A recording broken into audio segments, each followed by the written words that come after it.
In fact, continuing with our news coverage here and catching up on what happened, mostly when we see photos of Kilimanjaro Summit, as of tired, but also exhilarated. People obviously overcome their own inertia, their own mountains, celebrating an epic achievement. Obviously in front of that sign, Uhuru Peak sign, which takes where you can take photos, and people are obviously high-fiving each other. So Simphiwe, as we mentioned earlier on, returned last week from Summit in Kilimanjaro. He filed an insert to really look or give us some of the secrets as to what happened at top of that great mountain. Please note the visuals of this expedition were shot using a cell phone. Let's take a look and enjoy. Of South African climbers reached the summit of Kilimanjaro.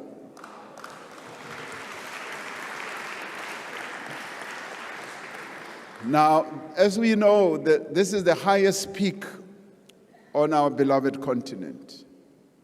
They did so in order of the birth of the father of our nation, Nelson Mandela, and to celebrate the 30th anniversary of our freedom. This effort that they got involved in, or they are involved in, is called or known as Trek for Mandela expedition. Now, these climbers have been joined by other climbers from several countries around the world to help keep girls in school by raising funds for sanitary products and other needs.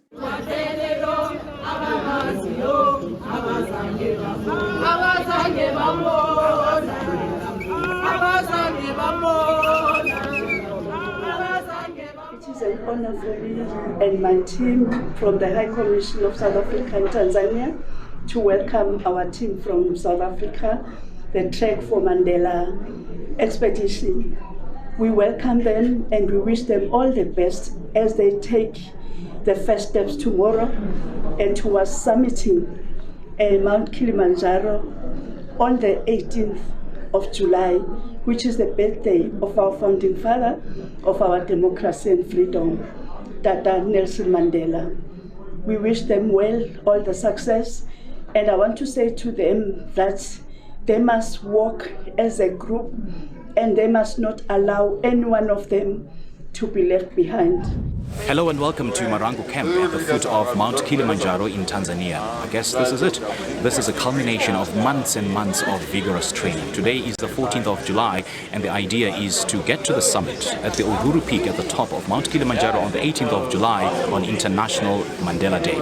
And so much work has been put into this, and we've heard the ambassador welcoming the delegation and saying that she drove for 600 kilometers from the country's capital in Dar es Salaam to Kilimanjaro to essentially welcome the Trek for Mandela team for 2024 and throw her weight behind this year's excursion. And it comes at a very opportune moment for South Africa as the country is celebrating 30 years of democracy. And to mark this milestone, 6 new routes on Kilimanjaro mountain have been added to represent the 6 different colors on South Africa's national flag. But first things first, medical checks. We have a doctor on site, Dr. Joseph, who will be checking our temperatures, checking our blood pressures, and as well as the oxygen levels in our bodies. And he also gave us elevation tablets so that our body adjusts accordingly to the higher altitudes.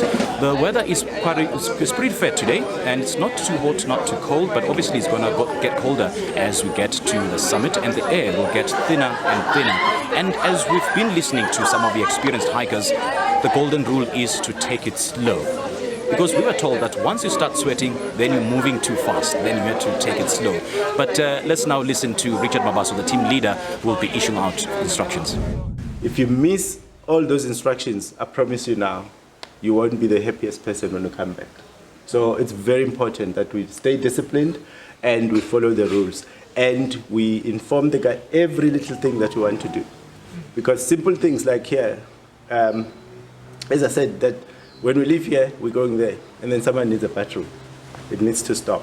Yeah. And then from here, we now follow the rules because we don't know anything about where we're about to go. Only these 2 guys, Augusto, Pira, and the rest of the team know what they're doing. So let's make sure that we make their job easier. Rising majestically from the Tanzanian plains, Mount Kilimanjaro stands as Africa's highest peak. At 5,895 meters above sea level, it is a beacon of challenge and wonder. Today, we embark on a journey to conquer this colossal giant.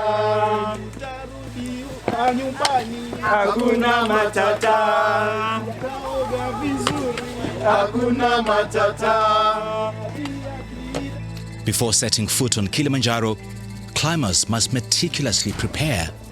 The ascent requires not just physical endurance, but also careful planning and respect for the mountain's unpredictable conditions.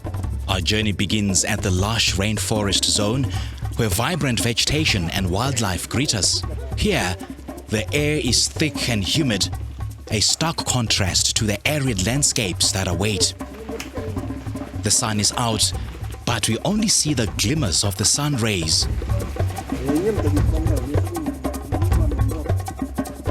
During the day, it can get pretty hot in the forest. Many trekkers stop to walk this section of the trail in shorts and a light shirt. If you trek in one of the rainy seasons, the paths can of course get pretty muddy and slippery. The forest is thicker and lusher on the south and east sides of the mountains, which experience more rain. You can expect large trees that are covered in moss, as well as thick undergrowth, plenty of creepers, lively streams, and powerful waterfalls. After about 3 hours of pole pole, which is Swahili for slowly, slowly, the team takes a lunch break to replenish. We are having a lunch break right now. We are proteining it up. Some eggs, there's chicken, got some potatoes in here, and everyone is feeling fantastic. Look at these facilities on a mountain. Our lovely potters carried the meat for us and all the food we eat. So we are so grateful to them. So you don't even have to carry most of these things. They do most of the work. Yeah, which is amazing. 8 kilometers later, traveled over an estimated 7 hours, we finally get to Mandara camp, where we will make a stop for the night. We're now on 2,720 meters above sea level. We were welcomed by some Kilimanjaro tea, farmed at the lower climate zone of Kilimanjaro National Park, which is a bushland zone that has been given over to tea, coffee and banana cultivation.